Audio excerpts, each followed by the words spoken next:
တရုတ်ပြပွဲအတွက်မက်ဆီကိုတောင်းပန်လိုက်တဲ့အိန္ဒိယဝန်ကြီးချုပ်အားလုံးပဲမင်္ဂလာပါမက်ဆီ55 Auto Channel လေးကနေအားလုံးကိုပြန်လည်ကြိုလိုက်ပါတယ်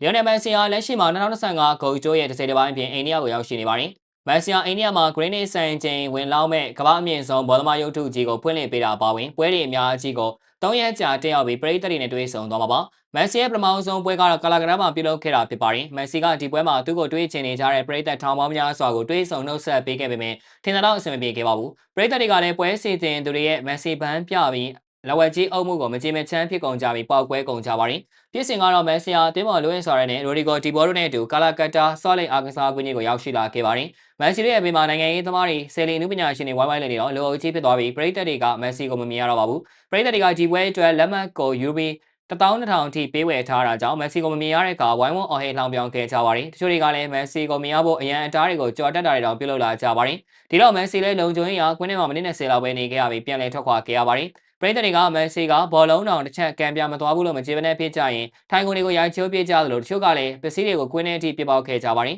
နောက်ဆုံးမှာတော့ခြေနေတွေကိုထိမ့်သိမ်းခဲ့ရပြီးပရိသတ်ကိုလက်မှတ်ခတွေပြန်မယ်လို့ကြေညာခဲ့ရပါတယ်